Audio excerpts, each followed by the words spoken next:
Estamos aqui em mais um episódio do nosso podcast Animal. Eu sou o André Bulcão, médico veterinário e apresentador deste programa. Hoje a gente recebe o Dr. Rafael. A gente conversar um pouquinho sobre animais selvagens, enriquecimento ambiental. Deixar se apresentar, tranquilo? Tudo bem, meu nome é Rafael Bonorino, sou um médico veterinário formado a partir de 2000. Trabalho com animais domésticos, animais silvestres. Trabalhei um tempo no Zoológico de Brasília durante 10 anos. Sou professor, docente de universidade, faculdade particular. E atendo animais silvestres aí domésticos para a população, em clínicas também.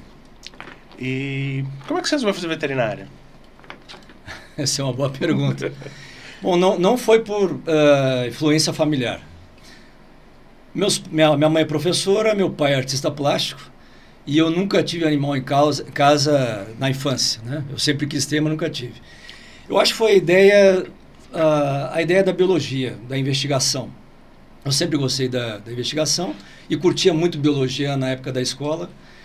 E eu tentei psicologia, tentei o vestibular de psicologia na Federal do Rio Grande do Sul, mas não passei, ainda bem, que eu seria um problema para os meus pacientes. Então, no primeiro vestibular de veterinária, né, de medicina veterinária na Federal do Rio Grande do Sul, passei, entrei, gostei daquilo ali e vi que era meu chão. E para partir para essa parte silvestre? Bom, eu trabalhei durante 5 anos com animais domésticos, né? E aí eu recebi um convite para trabalhar no zoo. Para mim foi uma coisa inusitada. Aceitei e lá foi para minha primeira escola que eu tive de animais silvestres. E a partir daí fiz especialização, né? Fui trabalhando, fui quebrando a cabeça, né? Porque animal silvestre não é muito fácil, não. São inúmeras espécies, inúmeras classes, né? E inúmeros detalhes também, né? Inúmeros detalhes, muitas particularidades, né? E na época que eu entrei, se sabia muito pouco. Havia pouca literatura, alguma coisa internacional, e poucos artigos, né, que é o que se vê com mais facilidade, mais rapidez.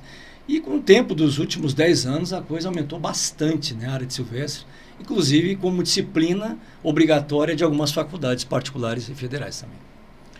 E esse trabalho no zoológico deve ter sido muito bom. Foi sim. O aprendizado deve ter sido muito grande, né? Como você falou, foi extenso. Não tinha né? muita coisa, né? Era tudo inusitado. A gente vivia na adrenalina. E você sabe que a gente cria gosto pela adrenalina, né? Então, assim, tinha momentos de muita emoção, né? Porque a gente trabalha muito com contenção física e contenção química, né? Então, curiosamente, os animais mais perigosos são os que a gente previamente anestesiava. E os animais aparentemente menos perigosos a gente não anestesiava. Então, partia para a contenção física, né? E nessa situação a gente tinha os momentos inusitados, aí de repente, ou numa anestesia o animal acordar de repente, né? Ou se mexer, um animal feral, né?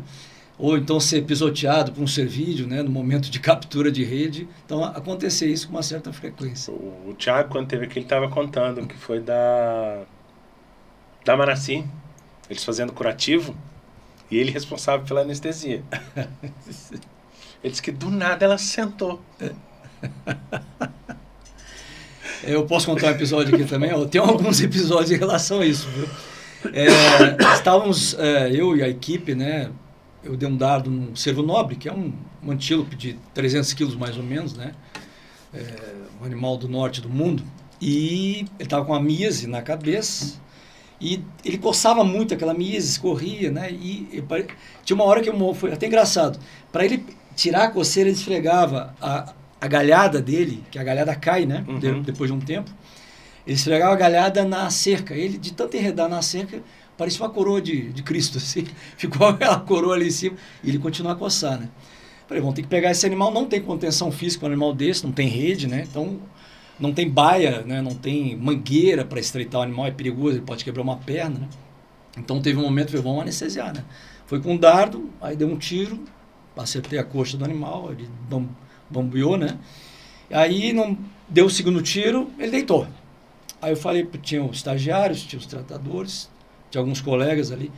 Falei, gente, eu e os tratadores vão entrar. Quando eu entrei no recinto, de frente para o animal, assim, 2 metros, o animal levantou de repente. O animal, olha o meu tamanho, né? Olha o meu tamanho e meu peso, né? Rapaz, eu vi um filme passar na minha cabeça, assim. Da vida, parte para cima, já era. Ele partiu para cima.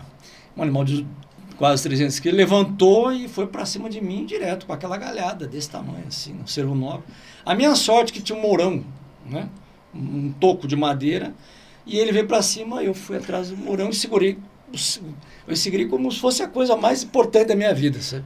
Eu segurei a galhada dele, pedi para os colegas, falei, aplica aí, na hora de fazer a conta, ali, tanto de ketamina, de xelazina, quanto, mais ou menos, isso aqui, rápido. Aplica, tenta aplicar na jugular. Não consigo, então aplica no músculo mesmo. Eu espero mais 5 minutos.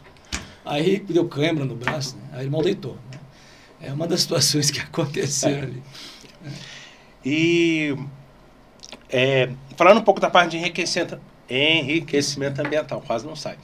É extremamente importante, principalmente quando a gente fala de animais zoológicos. Sim. Eu fui perceber isso mais tarde, lá no zoo tem uma equipe formada geralmente por biólogos, gente que fez doutorado, gente muito boa, né, que participou dessa equipe. E o enriquecimento ambiental ele é fundamental para algumas circunstâncias. O animal silvestre não está acostumado a ficar em cativeiro, a gente sabe isso. O animal exótico, o animal feral, né? Ele não tem um cativeiro, não tem o espaço para ele é um limitador e é um fator de estresse. O estresse, se a gente entrar no mecanismo fisiopatológico, sem entrar muito, né? O estresse, ele somatiza, ele produz doenças no animal, ou de forma aguda, né? Quando a gente tenta capturar um cervídeo, ou de forma crônica, mostrando gastrite, comportamentos chamados estereotipados. Quando o animal vai para frente, vai para trás, quando ele começa a se mutilar, perder pelos ou penas também, é muito mais importante. Inclusive, esse fator do estresse é importante também nos répteis. Acontece em répteis com uma certa frequência.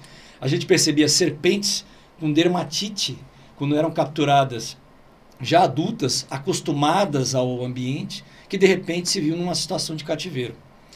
Então, o cativeiro, aquele ambiente, não é o normal para a espécie. Diferente que a gente, né, bem ou mal, coloca um cão, uma ave de gaiola, que também é discutível, né? Também tem um fator de estresse.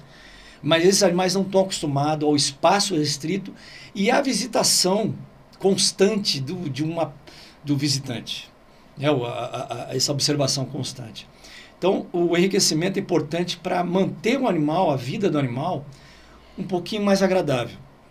Se não dá para mudar o espaço, você mudar o ambiente, tentar trazer um ambiente mais natural, de acordo, né? Dentro do possível, né? Isso muitas vezes não é possível num zoológico, porque tem questões, né, de orçamento aí, né, que não é muito fácil, passa por processo licitatório, mas trazer elementos, brincadeiras, alimentos escondidos no cano, né? Uma bola, né, como o pessoal faz no Nex muito, né, é muito interessante o trabalho que eles fazem no Nex também. Eles botam uma caixa de papelão, botam feno e botam alguns temperos. O gato, né, o gato felídeo, eles gostam muito do tempero, então ele fuça aquilo, ele brinca, ele destrói a caixa, ele se rola no meio daquele feno, né? Um tronco que foi colocado ali com manjericão para o leão se esfrega, ele deita, se entrega. Você vê, o animal ele reproduz uma condição de bem-estar quando produz esse enriquecimento, quando ele aceita o enriquecimento, que pode ser alimentar, pode ser um brinquedo, pode ser qualquer coisa, né? E vai variar de espécie para espécie. Com certeza. Claro, né, se você trabalhar com animais inteligentes, os primatas são os animais que mais se estressam, né? Então, não é normal você fazer isso para um peixe, né? Mas uma ave, um mamífero, todos eles devem receber enriquecimento, eles estando em cativeiro. Enriquecimento é tão interessante que, às vezes, numa gaiola de calopsita, você tem enriquecimento. Você tem uma escadinha, você tem um espelho, você tem um sininho, né? Eu tenho clientes que compram calopsita e já compram o combo, né, da gaiola, com o andarzinho para subir, ou então o hamster subindo naqueles caninhos ali, né? Então, é a condição de vida para o animal, né? E ele tem a função basicamente de reduzir o estresse. Tem a função de reduzir o estresse. Existem formas concretas de mensurar o estresse, além da mera observação. Uhum. Né? Que a observação, você vê a condição do animal, por exemplo, um animal em grupo. O animal está isolado do grupo, né? O animal foi banido do grupo, ou ele se isolou, ou ele não tem interesse pelo alimento, não tem interesse pelo grupo. É claro que algumas espécies, naturalmente, elas são solitárias, né? e que num ambiente de zoológico eles são forçados a ficar em grupo e acabam se acostumando. Inclusive é interessante que alguns enriquecimentos podem ser feitos com outros animais, não necessariamente presa, né? Então você bota um herbívoro com outro herbívoro. Tinha uma época que lá no zoo tinha um veado mateiro, se eu não me engano era um veado mateiro, junto com um gnu. Né? Então, dois animais herbívoros, né, que na natureza selvagem, claro, eles não estariam juntos, porque são de continentes diferentes, né?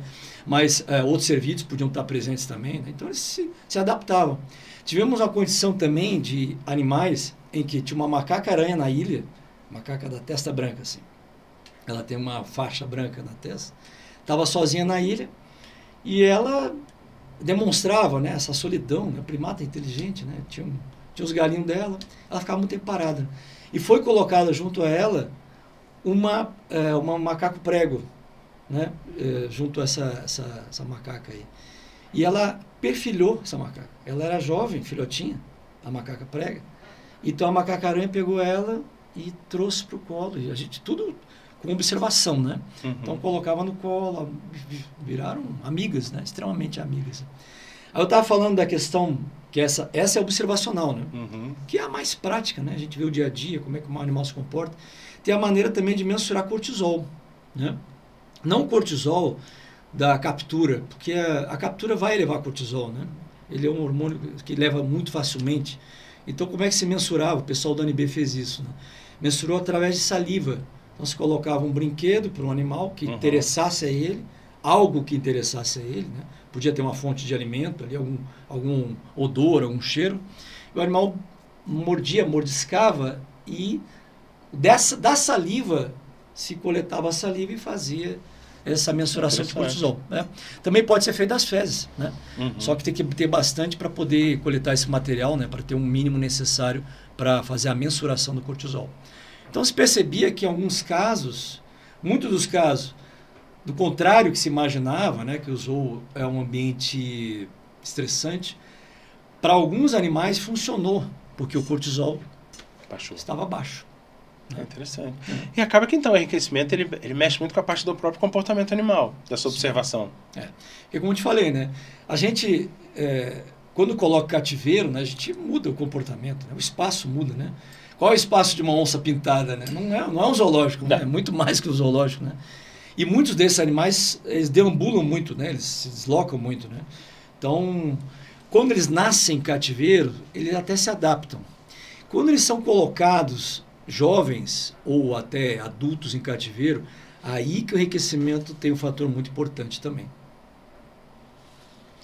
E esse enriquecimento, como você está falando, pode ser feito com qualquer coisa que você consiga distrair esse animal. E quais são os mais comuns? Os mais comuns são alimentos escondidos, odores, né? Presença de outros animais que não vai ser atacado, que eles têm uma condição, alguma coisa de efeito visual, algum brinquedo. Por exemplo, em primata, você pode fazer, é muito maior a gama de coisas, porque o primata é curioso, né? Não só primata, mas outros animais também podem ser curiosos. Então a curiosidade, você botar uma bolinha... Mas no caso do primata, eu acho que é mais evidente. O primata é mais evidente, né? Mas não quer dizer que possa ser feito com outros animais. Por exemplo, um arbusto diferente para um cervídeo já é um enriquecimento. Então, às vezes, aquilo ali que quando você olha, você vê alguma coisa isolada, você vê como enriquecimento. Mas, às vezes, aquilo ali pode fazer já parte do ambiente dele, ambiente de cativeiro, né? O fato de você tirar na cerca, colocar a cerca viva, isso é um enriquecimento, né? Colocar uma árvore com uma sombra, isso pode ser um enriquecimento. Aí você pode dizer, mas também não é parte do ambiente natural dele, né? Então, meio que se confunde algumas coisas, né, de conceitos também. O animal tem que procurar aquilo. O enriquecimento só tem valor quando o animal se interessa por aquele mecanismo, né? E quando eu vi os meus colegas utilizando o enriquecimento, elas faziam assim, para não deixar banalizar, elas colocavam alguma coisa, o animal brincava e depois tirava. Aí deixava um tempo, porque a vida não é feita só de lazer, né? Então, tinha que ter o trabalho. Então, colocava um brinquedo, alguma coisa, o bicho brincava, tirava. Depois de um tempo, ia para outro animal e assim por diante. Eles mantinham uma rotina de enriquecimento. Então, o ideal é que seja sempre trocado. Sempre trocado e não... Para que seja sempre uma novidade. Tem que ser novidade.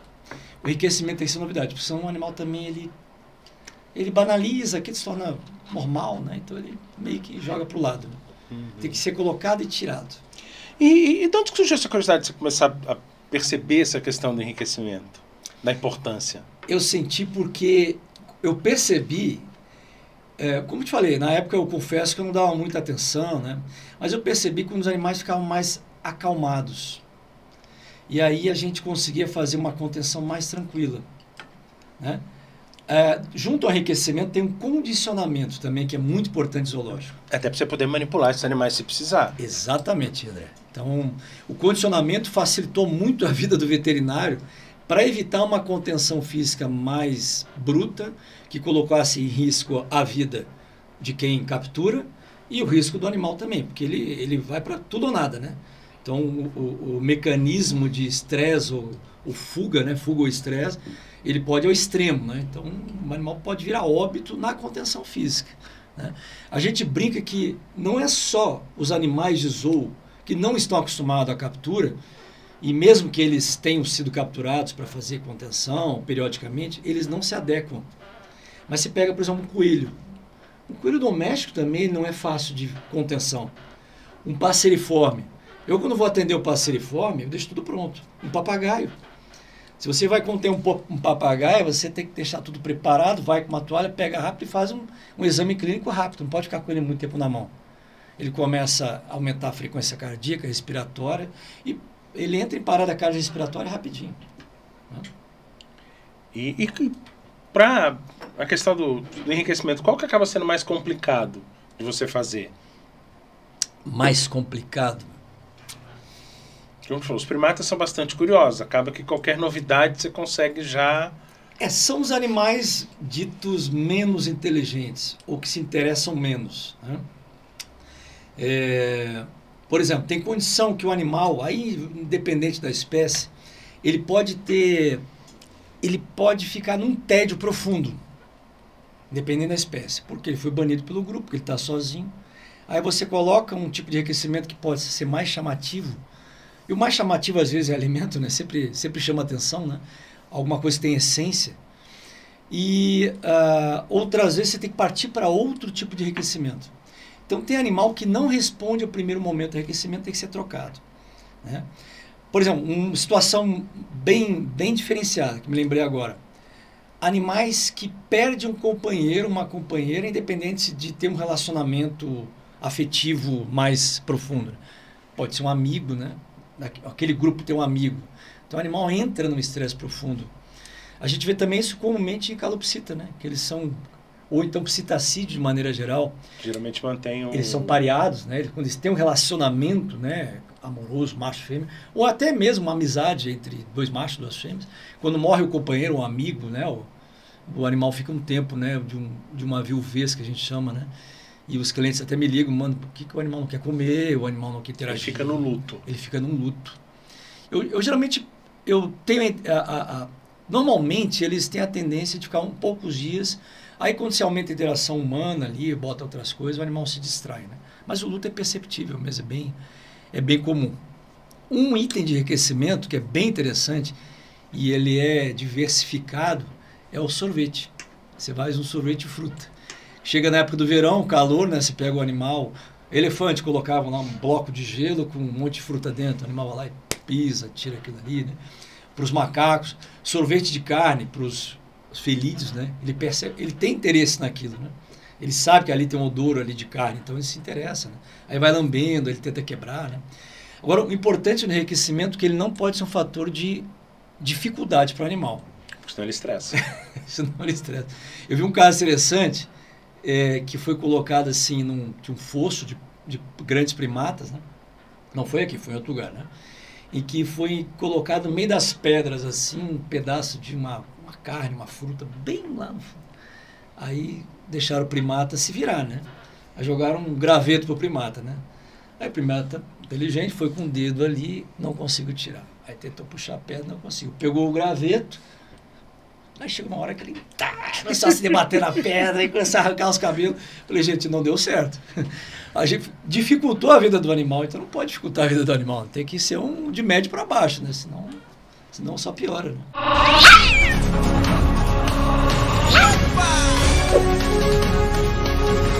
O pessoal separou aqui a notícia, Eita. que é a questão exatamente daquela onça que deu aquela confusão toda no... Foi após a onça escalar a pilastra, o zoológico instalou barreiras e cerca elétrica. Segundo a direção do zoológico, as grades instaladas no local dificultam a subida dos animais e não causam estresse. É aquela meio curva, né? É o curvo para dentro, Você acha que falta mais enriquecimento ambiental para essas coisas não acontecerem? Olha, o enriquecimento nunca é demais, né? Porque, inclusive, depois ela subiu no tronco que tem lá e ficou olhando pro povo lá. Ficou olhando, né?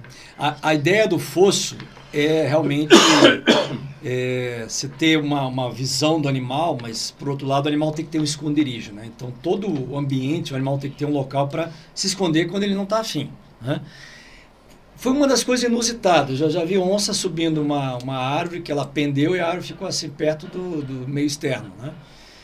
Tem que levar em consideração toda a agilidade do animal. Então, a sorte que Mas ali foi por pura curiosidade dela. Porque ela é nascida ali. Ela é nascida. Não quer dizer que ela não tem interesse de expandir o seu horizonte, né? Alguns falaram que ela tinha capacidade de sair dali e eu acredito que se ela fizesse um esforço maior, ela podia ter saído, né? Ela poderia ter saído. Só que como teve muita invasão de gente... Ela assusta. Ela assusta. Mesmo sendo uma onça pintada, com muita gente. Chegou o guarda, né? Então ele deu uma... E é um animal... Tudo aquilo ajudou, né? Claro que aquilo ali tem que ser melhor elaborado. Talvez aumentar o ângulo mais para dentro, uma grade maior, né? Porque foi um susto absurdo para todo mundo ali. Eu nunca tinha visto aquilo ali. Eu já vi essa história da onça ficar uma onça parda ficar na árvore e a árvore cair. Aí tiraram a árvore, né? Às vezes a gente fica estudando maneiras que o animal pode... A gente tem que pensar nisso. Se eu fosse um animal, como é que eu escaparia daqui? Não, mas felino... Felino é felino. Eu vi principalmente quando você vê gato doméstico, quando entra no consultório, a primeira coisa que faz, ele já busca todas as rotas de fuga possíveis. Tem que fechar tudo, né? Eu imagino um grande felino. Fechar até um ralo, cara. É capaz de escapar pelo ralo o animal, né? Sim, e é tão interessante o negócio do grande felino que a gente, uma vez, numa situação... com aquelas grades móveis que tem no fosso, embaixo do fosso, tem uma grade móvel, né, que é uma catraca, ela aperta cabo de aço, né, e tem um espaço nas laterais, assim, em cima e embaixo. Rapaz, o bicho é um espaço assim, eu não sei, era um tigre, o tigre estava simplesmente metendo o braço inteiro assim para fora. O braço do tigre é um negócio desse tamanho, mas o animal se esgueira tanto que você fica, não é possível que o animal consiga, parece que o animal não tem osso. Não tem osso.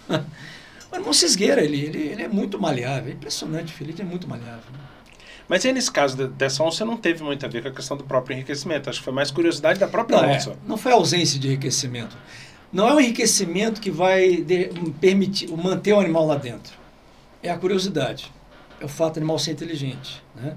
É o fato do animal ver uma árvores ali à volta e estar no ambiente e falar, o que eu tenho para fazer?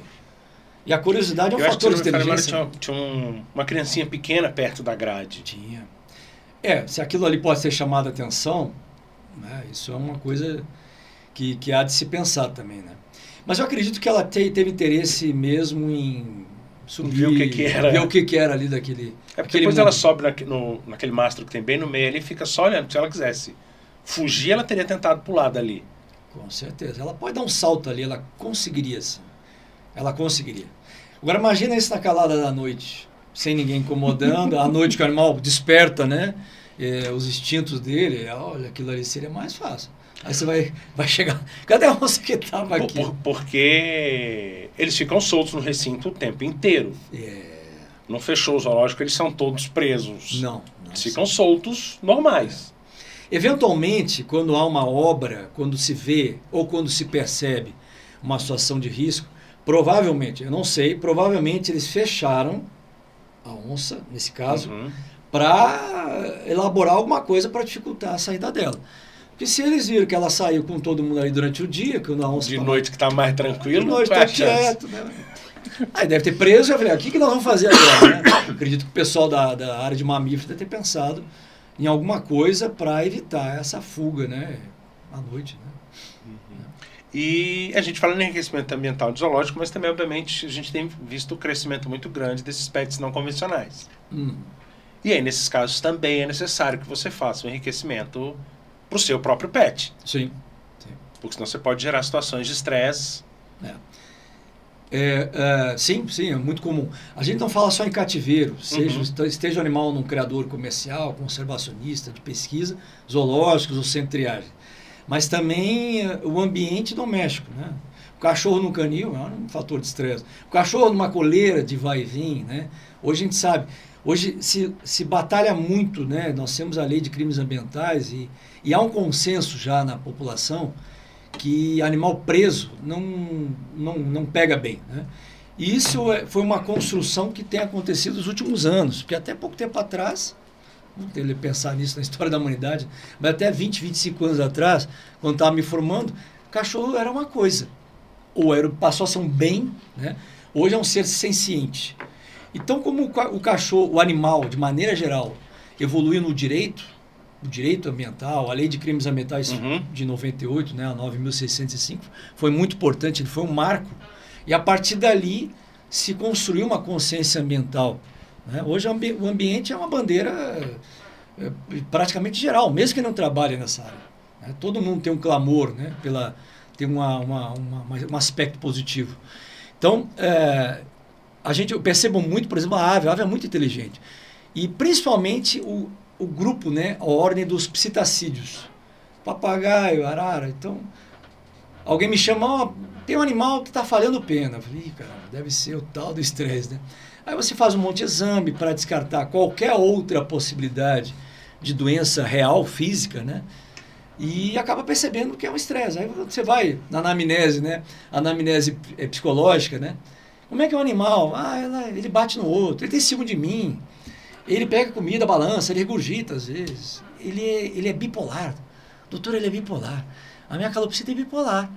Então a pessoa constrói muito toda a anamnese. E a gente percebe, então, provavelmente, esse arrancamento de pena, essa falha de pena, provavelmente seja de um fator psíquico do animal, né? Doença psicossomática. Né? Eu lembro porque teve uma vez eu morava no Lago Norte, e aí eu brinco que eu criei dog alemão, então do nada eu só ouvi o grito do papagaio que caiu no quintal lá em casa. Aí eu brinco que a última palavra que ele falou foi os gritos, porque eu peguei tudo, botei ele dentro de casa e tudo, era muito engraçado, porque ele não foi embora. Ah, é? Ele tinha o livre-arbítrio de e não foi. Ir e vir, né? E não foi. Ele foi depois de muitos anos.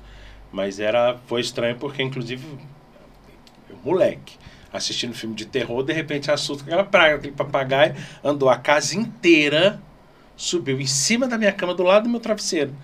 Quase infarto. Mas para procurar carinho, procurar um aconchego. Mas ele nunca mais falou nada. E você ficou com ele? Fiquei com ele, acho que 1 ano ou 2, e depois ele foi embora.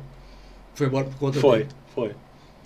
Eu vejo muito isso aí, o pessoal me liga, a história de atender animal silvestre tem um lado assim que, doutor, eu tenho uma arara, mas olha só, sim, eu não comprei arara legalizada, ela apareceu, falei, pode acontecer, eu tenho uma chácara, a arara veio, eu alimentei, ela vai embora.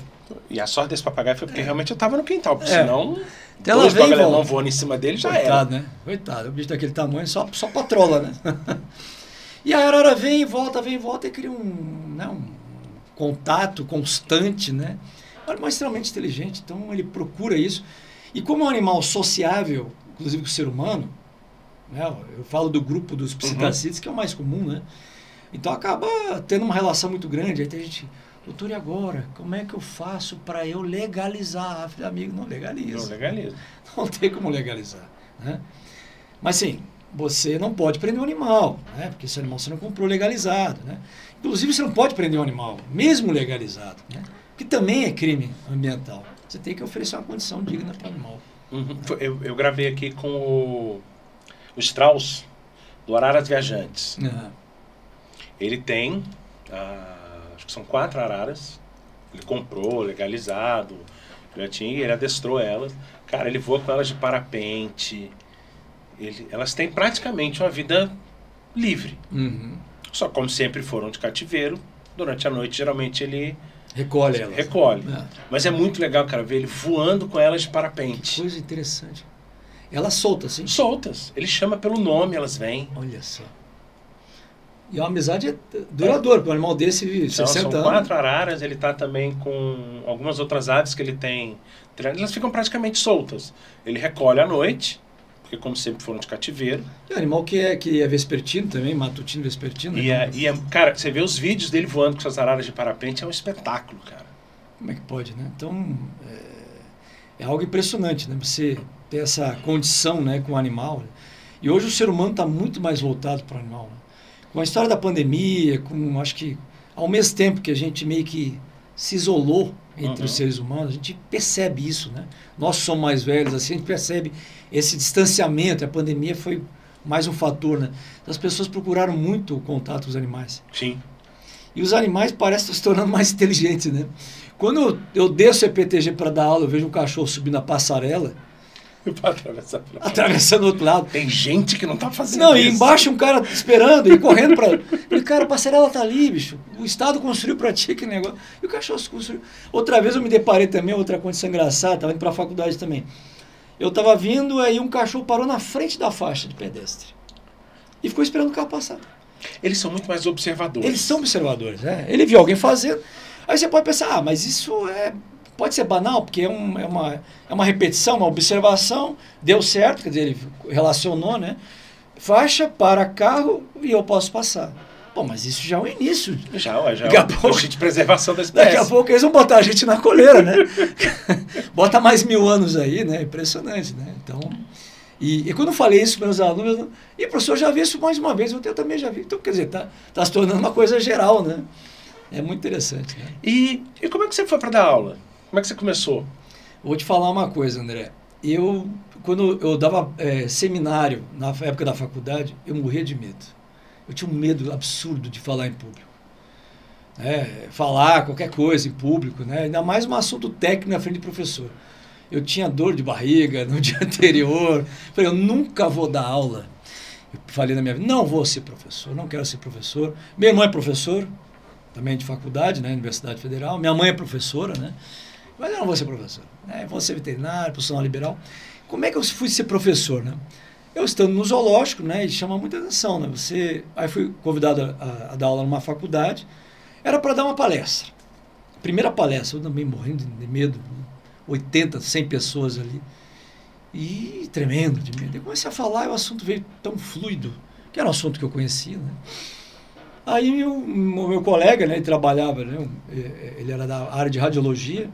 Você não quer dar aula aqui? Temos uma disciplina aí de radiologia veterinária. Bora. Bora. Se for no horário compatível, né, que não me atrapalha nos meus afazeres do zoo, não, é à noite. Falei, beleza, né? Um graninha a mais sempre é bom, né? Aí comecei a dar aula, velho. A partir daí, peguei FTB, a FTB não existe mais. Eu dei aula lá também. Tu deu aula na FTB? Posso falar alguns nomes então aqui? Pode. Posso falar nomes aqui de universidades? Pode. Então, LS, FTB, Faculdade CESP, né? Então hoje... Esse nosso grupo é muito pequeno, né? A gente não tem muita gente nessa área, né? Então, a gente praticamente conhece todos os veterinários que trabalham com silvestres. Né? Eu tô com 20 anos formado, faço 21 esse ano. Então tu vê como é, né? Tu já conhece, né? A gente conhece o grupo, né? Da nossa ali, né? Pelo nome, né? Pelo uma especialidade, né? Uma coisa importante também de ser. Até porque no começo a gente não tinha tanto essa questão da especialidade. Todo mundo fazia tudo. Todo mundo era tudo. Eu sou mais ou menos dessa época. Hoje eu parti para a especialidade também, né? Mas na época a gente era generalista mesmo. Né? Fazia um pouquinho de tudo, mas chegava um momento, agora não é comigo, né? E como é que é dar aula? Mas é instigante. Tem dias que tem turma, né? Dar aula é assim. Eu já dei várias disciplinas. Tem disciplinas que eu adoro, tem disciplinas que eu não gosto tanto. Quando você entra na faculdade particular, você não pega uma disciplina. Eu já contei que eu já dei umas 20 disciplinas. Entre clínica médica, cirurgia, ornitopatologia, ecologia, silvestres, que é a minha matéria, né, que eu gosto mais, né?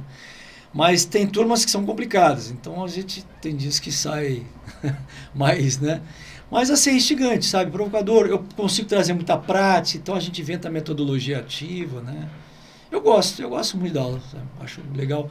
Principalmente quando tu pega aquele nicho que sabe que vai, que é a missão do professor. Que a missão do professor não é ganhar dinheiro. Não é uma área que enriquece ninguém, né? Não. Mas como a gente não preenche muitas horas, é aquilo que tu faz assim, uma manhã ou uma noite, né? Geralmente faculdades de manhã ou noite, né? Então você trabalha aqui, dá uma aula à noite ali. Eu pensei que ia fazer isso só durante um ano, já estou fazendo isso aí há 14 anos. E continuo fazendo. Eu sempre digo, não vou dar mais aula. Às vezes tem dias que eu estava, né? Não vou dar mais aula, não, aí eu continuo dando aula. Eu gosto. Eu brigo comigo mesmo, mas eu gosto. E tem alguma espécie que você atenda mais? Tem, calopsita. Atualmente é calopsita, né? Teve um boom muito grande de calopsita, né? Rapaz, durante os últimos 7 anos, né? E como eu te falei, tem criadores que eu trabalho, eles são os maiores criadores em Brasília, né? Aqui de Brasília, então eles me indicam muito, né? E a calopsita é um animal muito sensível, né? Muito inteligente, muito sensível, uma ave pequena, né? Então você percebe assim, qualquer chamada, qualquer alteração na ave, eu sempre falo do meu cliente, olha, vamos atender rápido, né? Não é para ganhar dinheiro, porque a ave ela é tudo muito rápido. E quem tem ave, né, já está acostumado, sabe disso, né? O tutor, né, de um animal diferente, principalmente o réptil, tutor de réptil conhece tudo dele, tudo. Ele vai na internet, ele pesquisa, ele sabe tudo. E esses tutores também são mais observadores, né? Sim. E eu atendo muito... Quem me chama geralmente são as mulheres, né? A mulher da casa, né? Porque a mulher é mais sensível, né? Eu falo que o homem, para mim... Quando eu estou fazendo anamnese no casal, a mulher me traz muito mais informação, né? Elas são mais perspicazes, né? E elas têm essa coisa de ir ao médico mais facilmente, né? Nós, homens, não vamos ao médico com a mesma frequência que as mulheres, né? Chega na casa, né? A mulher fala, lembra, marquei o teu exame, né? Minha mulher lá em casa assim, eu marquei o teu exame disso. Mas eu não quero. Não, vai lá. Novembro Azul, o exame de próstata. Tu vai lá, tu vê, é engraçado. Tu vê a mulher carregando o cara, parece uma criança. A mulher levando o homem. O cara de mais de 40, né? Para fazer o exame de próstata, que é um sofrimento aquilo ali, né? E a mulher vai junto. Eu acho engraçado, né? Mas é uma necessidade, né? Então, elas são mais perspicazes. Olha, eu percebi determinadas nuances. A ave não está legal. A ave está arrepiada. E a gente vai examinar. Como a ave não traz muita semiologia, né? Parâmetros de linfonodos, de mucosa, né? É mais complicado, né? O mamífero tem é mais completo. Agora, o bicho mais horrendo para ver semiologia é o réptil, né? Tu não vê temperatura, tu não tem linfonodo, não sabe? O animal pode estar quieto porque está frio, ou acabou de comer. E essas diferenças entre as espécies complicam muito sua vida, né? Nessas situações de... Eu vou no livro, cara. Pega o Tratado de Animais Selvagens, que é a nossa Bíblia, né? Quem trabalha com Silvestre, o Cubas, né? E ó, falei, que isso aqui, será que é normal? Às vezes eu falo bobagem. Eu falei, gente, falei bobagem na aula passada. Esquece que eu falei bobagem. Né? Então isso aqui não é isso aqui, tá? Porque é muito detalhe, né? Né? Assim, os artigos, né, que trazem mais isso, eles são mais, chamado periódico, né, são mais rápidos, né. Para fazer um livro leva muito tempo, né, compilar tudo num livro, né. E a gente está em aprendizado, então eu não tenho vergonha de às vezes olhar assim, qual é a dose de tal coisa. Eu trabalho também no Hospital da Fauna Silvestre. Eu trabalho todas as tardes, né, então eu opero lá, tem um outro colega meu que é o clínico, então a gente, quando tem uma situação diferenciada, eu digo, rapaz, a gente faz uma mesa redonda, tal coisa, mas isso aqui. E, cara, mas eu lembrei que também esse animal pode fazer isso aqui. Mas eu fiz meu estágio final na Unesp de Jabuticabal, na clínica cirúrgica. E eu morei na República, onde nós éramos tinha os residentes. República tem história, né, André? Que eram os residentes, que na época era o Sandro... Sandro de ortopedia? Stefani? O Sandro, o Alexandre, o Gustavo, a galera. E era religiosamente final do dia, quando tava todo mundo em casa, era o chimarrão e discutir caso. Rapaz. Chimarrão, sim. Então era... Como a grande maioria era do Sul, É. então a gente fazia o chimarrão e ia discutir os casos clínicos que tinha atendido. Chimarrão e Cara, e como conciliador. isso era bom? Como era bom discutir. É a mesa redonda, a gente faz o brainstorming ali, né? Como isso era bom? É. Porque a gente tem sempre a questão da humildade, né? Não sabe tudo, né? Mas a gente tem que ser desafiado. Eu acho o interessante da medicina veterinária, e na área de silvestre, pelo menos eu posso contar por mim, é o desafio. Se a coisa virar uma coisa, se virar uma coisa rotineira, o trabalho, ele perde a graça. É o que eu conversava muito com um amigo meu, Benito, que eu vejo muito hoje em dia é que tem uma galera que não se esforça muito. Eu não sei se é porque exatamente, como a gente tinha esse hábito de discutir os casos clínicos, se eu pego alguma coisa que eu falo assim, cara, isso aqui está um pouco diferente do habitual, eu vou sentar e eu vou ler. A gente não para de fazer isso, né?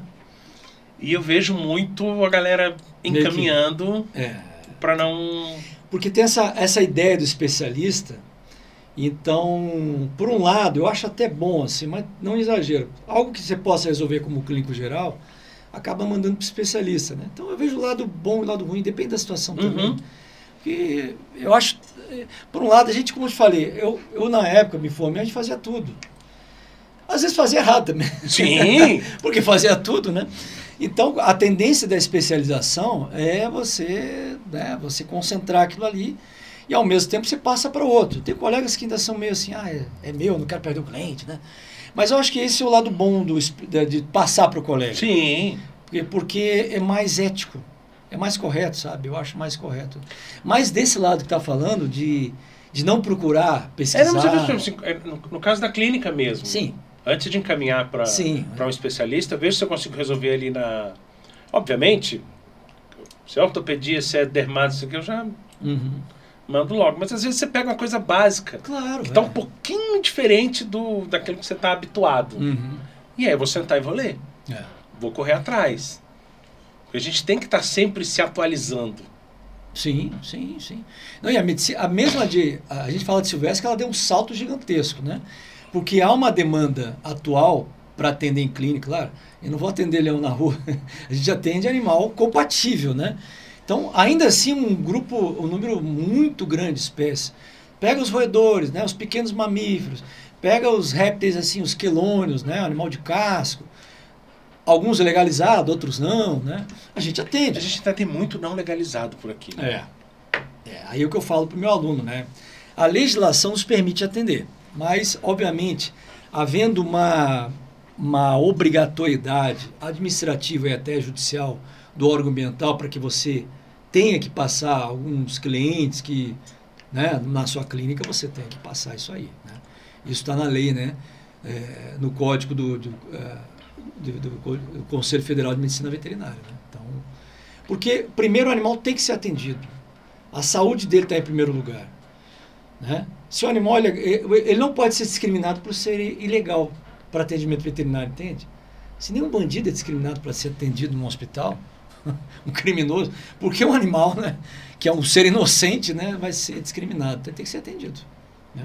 E obviamente se o órgão ambiental exigir, né, você tem que passar, porque é a ficha normal, né, você passa ali, né? Aí tem questão judicial envolvida nisso também. E você acha que dentro da área de silvestre mesmo, pode ser que comece a ter especializações por espécie? Vai acontecer. Vai acontecer. Isso já naturalmente já está acontecendo. Porque, por exemplo... a gente sabe assim, tem um que é melhor... Que mais nisso, mais naquilo. Atende mais ave, tem outro que atende mais réptil. Então, isso. Eu atendo mais ave, por exemplo. Então a gente sabe, a gente acaba tendo uma referência. Noção de como... É uma referência natural que é espalhada entre os colegas, né? Você virar uma referência de determinada coisa, né? É natural. Eu atendo mais aves, né? Eu atendo muito pouco réptil. Agora, tem outros colegas que atendem mais réptil, né? Ou que atendem roedor, né? O animal de bolso, que chamam, né? Pequenos mamíferos, né? Então, é algo natural que está sendo encaminhado, porque é uma demanda muito grande, né? O Brasil é o país que, se eu não me engano, é um dos países que mais tem animais domésticos e domesticados, né? Eu tava vendo isso hoje. O Brasil é o terceiro país com número de pet. Número de pet. Vem Estados Unidos, China e Brasil. Como animal pet, É. O Brasil. Eu achei que era um dos primeiros, né? Mas É o terceiro e tem um gasto médio de R$200 mês. às vezes mais do que muitos desses dois primeiros, né? Interessante. E é um crescimento... E tu vê a pirâmide etária também, como está modificando do ser humano, né? Antigamente era um país considerado subdesenvolvido, né? Você tinha muita criança e pouco velho. Hoje já está mudando aí, né? Pirâmide etária. Então você acha que deve começar a ter essa especialização dentro da especialização? Vai acontecer. Né? A especialização dentro da especialização. Porque e às vezes atender a parte ave... silvestre ela é muito ampla, né? Nossa. Uma vez eu botei no quadro assim, a quantidade de animais fora zoológico, né? Que é animais de fauna, legalizados ou não, e animais exóticos, legalizados ou não, como animal pet. Né? Nenhum desses animal feral, nenhum animal perigoso, né? Obviamente. Né? E eu contei mais de 30 espécies que eu já atendi. Eu sei que tem mais ainda. Às vezes vem um aluno, professor, você atende... Eu tenho uma caranguejeira. Eu falei, rapaz, caranguejeira, nem animal vertebrado é. Assim, não, olha, cara, eu vou dar uma estudada. Eu vou no tratado, o tratado já tem. Ele fala lá, ele tem um capítulo sobre caranguejeira, mas ainda é muito limitado. Mas a partir daquilo ali, provavelmente, outros colegas já elaboraram a situação. Vamos ler um pouquinho da biologia. A gente ainda acaba ficando muito na brincadeira de que... uma caranguejeira, isso aí é coisa para biólogo. Só que a gente tem que lembrar que sanidade animal é de responsabilidade veterinária. Exatamente. É o que eu brinco muito quando o povo fala que é apiário. Apiário você precisa ter um responsável técnico animal, veterinário. Porque é um produto de origem animal. Produto de origem animal, né? Claro. Apesar de eu sei alguma coisa de abelha, não. Vai ter que ter um cara para assinar. Não sei, mas eu posso pesquisar, né? Isso é uma coisa que me abriu muito o leque, sabe? Enquanto docente, né? Eu estava meio limitado naquele meu mundo ali, mas quando a gente começa a dar aula de outras coisas, começa a aprender, começa a ser provocador aquilo ali, né? Aí tu falei, falei, cara, eu posso atender de graça a tua caranguejeira. E eu vou ser franco. Eu entendo disso.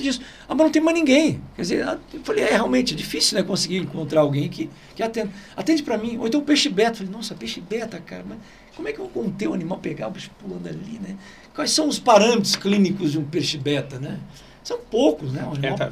Eu gravei aqui com a Vanessa, que é do Aquário do Rio. Olha que interessante.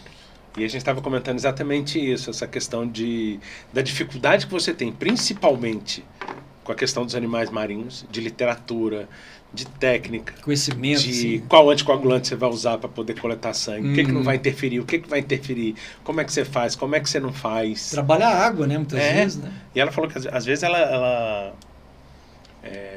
eles condicionam os tubarões, por exemplo, e ela mergulha para coletar. Tem que condicionar o animal, né? E ele é condicionável, né?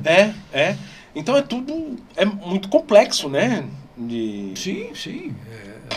E ele não traz muitos parâmetros também, né? Muitos sinais ou sintomas, né? O próprio exame clínico é dificultoso, né? E a literatura é pouquíssima também. Como é que você vai escutar um peixe beta? Escutar o peixe beta, tá batendo. E é aquela coisa, animal de sangue frio, né? Anatomia e fisiologia são completamente diferentes. Estão extrapolando. Até o próprio réptil, né? Quer dizer, o réptil já é um animal que é pet. Então você não vê temperatura, você não vê linfonodo, você não vê mucosa, TPC, né? Então, hidratação é meio limitador também, alguns grupos, né? Uhum. E aí quando tu vai para um quelônio, um animal de casco, como é que tu vai fazer palpação? De um jabuti, você tem ali a área da virilha que tu palpa uma coisinha ou outra, como é que tu... Aí o ultrassom também é limitado, também é o mesmo área que tu vai... Raio-X tu pode ver uma coisa, mas também, né? Acaba que a semiologia para todos esses animais acaba ficando muito diferente. Sei porque na época do meu estágio final, eu fiz na clínica cirúrgica, e a clínica cirúrgica de Jabuticabal é muito dividida. Sim. E aí a gente brincava que tinha uns homens de branco, que nunca se sujavam, que era o pessoal do oftalmo. Que o animal já chegava anestesiado. E aí uma vez eles pegaram uma jiboia para fazer exame oftalmológico. Olha que interessante. Embora... Eu acompanhei por uma questão de só que 20 anos atrás é muito diferente para minha pessoa. Sim. Já era bem interessante há 20 anos. Embora a visão delas não é o forte, né? Então, é o olfato, né? Uhum. É dardejar da língua, assim, né? As partículas odoríferas, né? Que ela capta, né? A gente chegou a fazer cirurgia de... uma paca? Acho que foi. Uma paca. Fratura. A gente pegou umas coisas meio esquisitas. Os princípios assim. são mesmos, né? Assim, Uhum. né? O problema é o pós-operatório, sabe? De animal silvestre. É o saco, né? Não, se o animal é medroso ou ele é feral, aí você tem que fazer. Aí eu faço contenção física ou química. Então, por exemplo, lá no hospital estamos com um tamanduá. Aí, o que é a arma do tamanduá? A garra. Ele não tem boca, não tem dente, né? Não tem dente. É um abracinho dele ali. Aquilo ali arrebenta com alguém, mata assim rapidinho. Então, ele está com uma botinha. Mesmo para contê-lo, tem que anestesiar. Aí tem que trocar a bota, tem que fazer os... E essa anestesia constante também não é legal, né? Complicado. Temos um macaco prego que arrancou, ela tomou um choque, necrosou mão, foi abrindo lesões ao longo do corpo dela e toda a parte da pele da mandíbula caiu também. Aí eu suturei, o que o macaco faz? Arranca tudo. Aí eu suturei de novo, entramos com Gardenal, né, o diazepam, Gardenal, fluoxetina, tomando um monte de coisa. Para o quê? Para parar de arrancar. Então o animal silvestre tem esse detalhe. Porque se está trazendo incômodo, ela vai tirar. Ela puxa, sutura a costa, tu vê às vezes cachorro tentando tirar ponto, né? Mas ele se adapta. Agora vai botar um colar no macaco, é aloprar o bicho. O bicho vem. Ele doida de vez. Eu tive um caso lá no zoo que foi também emblemático, né? Era um mico. O mico, no estresse, começou a comer o dedo. Comeu. Aí ele arrancou um dedo, estava no segundo já. Nossa. Aí eu, aprendendo, botei uma faixa, ele arrancou a faixa. Aí eu botei outra faixa, ele arrancou a faixa. Aí eu comecei... Aí botei um colar elisabetano. Foi a pior ideia que eu tive para botar no macaco. Ele fez um giro da morte, rodava assim. Aí ele estressou, eu arranquei. Eu falei, cara, eu fiquei pensando, o que eu vou fazer? Levei para veterinário. Foi lá por 2006, por aí, né? Eu falei, pô, vou ter que drogar esse animal. Aí eu vi uma palestra de um colega, então, vou dar haloperidol, o decanoato. Aí você dá uma dose de residual, o decanoato ele traz resíduo, né? Ele fica em resíduo. Apliquei a cada 15 dias. Rapaz, o bicho ficou tranquilo, parou de mexer. Até cicatrizar a mão do animal e ele parar de ver que aquilo ali. Mas aí que eu pensei, pô, tem que ter enriquecimento para o animal. Aí que começou a ideia do enriquecimento. Vamos distrair esse animal, tá aqui uma frutinha para ti, tá aqui o brinquedinho, tá. É porque até a própria alimentação, dependendo de como você faz, como você falou, também. Sim. No caso das aves ali no zoológico, aquelas frutas, aqueles trem, tudo também fazem parte desse. Sim, eles pegam não banana. só da alimentação, como do enriquecimento. É porque qual é a graça também de você. Na natureza não existe isso. Qual é a graça de você pegar uma bandeja, picar a fruta, deixar pedacinho? O animal não tem trabalho nenhum, você tem que entregar uma banana para ele, né? O animal vai lá, tem que se virar, ele tem que aprender a descascar, tem que aprender a cortar. Lá na natureza está aí, tem isso, né? Ele tem que dificultar um pouquinho a vida dele. Então, até para o animal tem que ter o desafio. Então a gente fala desafio para a gente, enquanto profissionais, para a vida não se tornar um tédio, né? Se não tiver desafio, né, para o animal, ele não tem mais nada para fazer. Ele não precisa sair para lutar, para se defender, para reproduzir. Caçar, não precisa... Não vai fazer mais nada da vida. O espaço é pequeno, então ele vai encher o saco do outro às vezes, né? Que o primata faz isso. Não tem nada para fazer, vou lá e dar um que nem tinha o caso do outro lá, que nadava de uma ilha para outra. Às vezes ele queria fazer aquilo ali para fugir. Não, eu vou brincar um pouquinho. Né? Vou perturbar o outro lá, depois eu volto. Dá um tapa na cabeça, voltava para outra ilha dele. Às vezes eu queria fugir, né? E tem isso aí que a gente fala que são animais que são... institucionalizado. É uma palavra interessante que eu vi isso naquele filme do Shawshank lá, que o cara não consegue ir embora. Quando tinha um animal que a gente estava fazendo um condicionamento, ia capturar, uma coisa assim, ele escapou da gaiola, subiu uma árvore. Eu falei, agora que nós vamos pegar esse animal, uma árvore, eu quero uma palmeira, assim, de uns 20 metros, né? E agora, como é que eu vou subir? O animal desceu e voltou para o recinto dele. Só faltava fechar a porta. Tipo, ele estava tão acostumado, porque quando ele foi lá para fora, outros animais, outros primatas apareceram ali e começaram a bater nele. Ele falou, deixa eu voltar para o meu lugar seguro, que é mais... Deixa eu voltar para casa, que é mais tranquilo. Aqui eu como tempo comida, tenho cuidado veterinário, tenho enriquecimento para mim, né? Tenho tranquilidade, né? Então, tem alguns animais que gostam disso, né? Dessa coisa essa constância. Outros querem buscar o inusitado, o desafio, né? Acho que o ser humano também é assim muitas vezes. Né? Eu acho que o desafio é importante. Até para você crescer de... ser provocado, né? Senão fica tudo igual, né? Mas isso também é de acordo com cada um. Tem gente que, eu quero me aposentar, eu quero fazer isso, não faz mais nada. Rapaz, se eu me aposentar, eu vou encher todo o saco da minha mulher. E das minhas filhas, eu acho que eu não consigo, eu sou muito inquieto, sabe?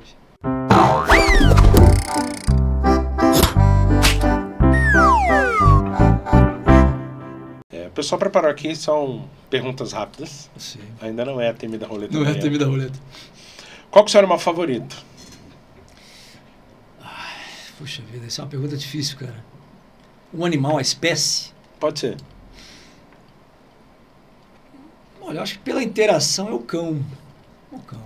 Eu sei que é básico meio, mas é o cão. Qual animal você seria? Uma águia. Quais os principais desafios de trabalhar com a parte de enriquecimento ambiental para esses animais silvestres, selvagens? Como eu falei, o animal não se interessar pelo enriquecimento, quando ele se entregar. Quando ele estiver perto assim, de produzir doenças crônicas, uma gastrite, e ele não se interessar pelo enriquecimento. Um sonho. Aprender mais. Se você pudesse ter alguma característica de algum animal, qual seria? Voar. Voar livra do trânsito, né? Porra. Fala não, porque hoje para deixar amanhã de trabalho foi quase uma hora. Filme, desenho ou série que tem algum animal que você gosta? Cara, o desenho é uma coisa muito maravilhosa. Você tem Madagascar, você tem Shrek, você tem Era do Gelo, é tudo... Eu adoro desenho quando tem animal. Tem algum animal que você tem medo? O animal que não demonstra que vai atacar. Eu acho que o ser humano é o animal que te traz medo. É o mais complicado. É o mais complicado, né? E o que você gosta de fazer durante o tempo livre? Olha, aí, tempo livre, eu gosto de pedalar, gosto às vezes de ler alguma coisa diferente também. E qual que é a melhor parte de trabalhar com animal silvestre? Quando ele melhora.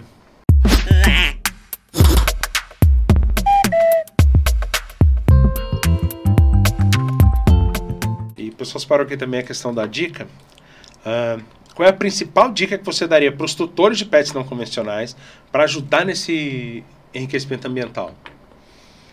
Eu acho que ler mais, aumentar o espaço dele, oferecer brinquedos, interação. Tem tutor que mora sozinho e eu sei que é um complicador, aí sai para trabalhar durante o dia, né? E volta. É saber que o animal não é uma coisa. Isso está se modificando. Que o animal tem sentimento, que o animal tem inteligência, que o animal também sofre. E que o tutor é que nem o Pequeno Príncipe, né? Você é responsável por quem cativa. Então, independente da espécie, você está cativando.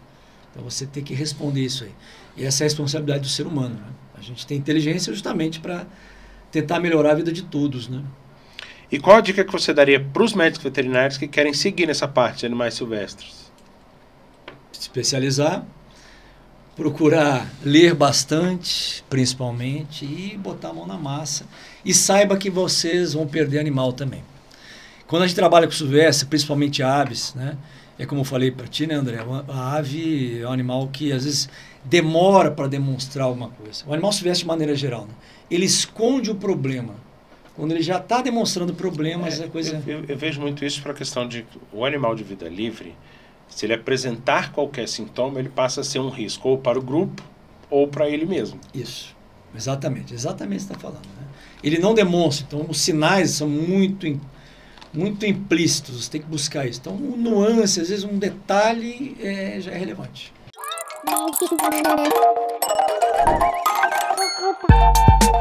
Agora tem da roleta da Ianca. Meu Deus. A roleta é difícil. Só para descontrair mesmo. Eu estava estudando. Roda aí, Ianca. Essa roleta não é viciada, não, né? Não. A maioria das vezes que cai, eu travo a língua mesmo. Ai. Música. Gira de novo. Que maldade. O que era? Eu ia cantar uma música? Não. O que era a música? Pra você cantar uma música. Como geralmente... Se Vai cai cair de novo roleta. é sacanagem. Essa roleta da Ianca tá viciada. Pior que quase não cai. Olha só, vai cair música de novo. Não, se cair música Quase. de novo é sacanagem. Trava-línguas. Aí eu vou fazer igual eu sempre faço. Pra você ler. Pode ler aí que é Para mais ler, fácil. deixa eu me lembrar, eu tô sem óculos aqui. O trava-línguas, tá. Quem a paca cara compra, paca cara pagará. 3 vezes.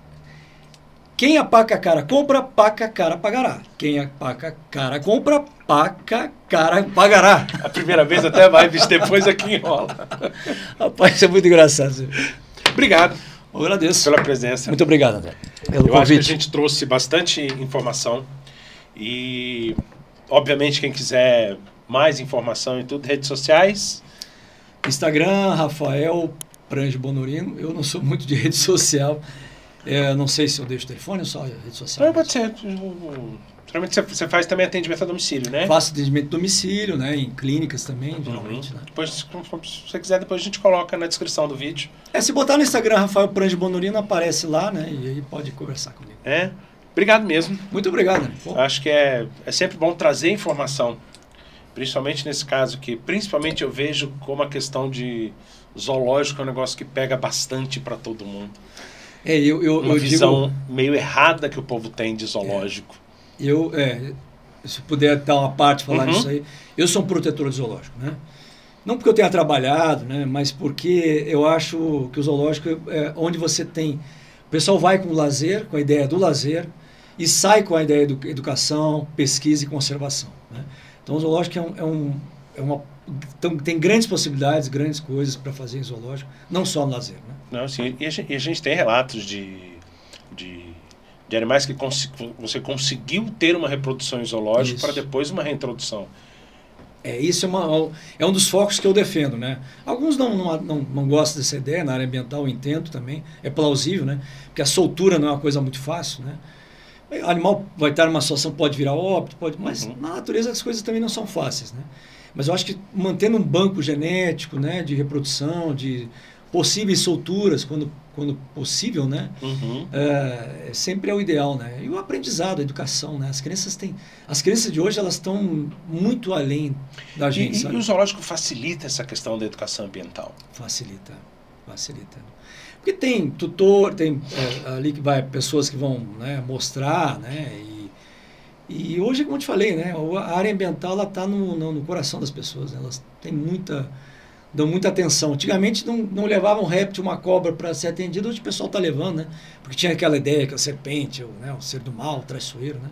Já viu que o animal faz parte de uma cadeia ali ecológica, né? É muito importante para a ecologia do ambiente, né? É muito, muito bom isso aí. Obrigado. Eu queria dizer que aqui a gente conta com o apoio do Ilha Brasil. A galera trabalha em comunicação, marketing, a gente tem um estúdio com Chroma Key, então dá para se fazer videoaula, curso, temos um estúdio aqui de podcast, eu tenho uma equipe espetacular, né, Ianca? E dizer que é isso. E até semana que vem.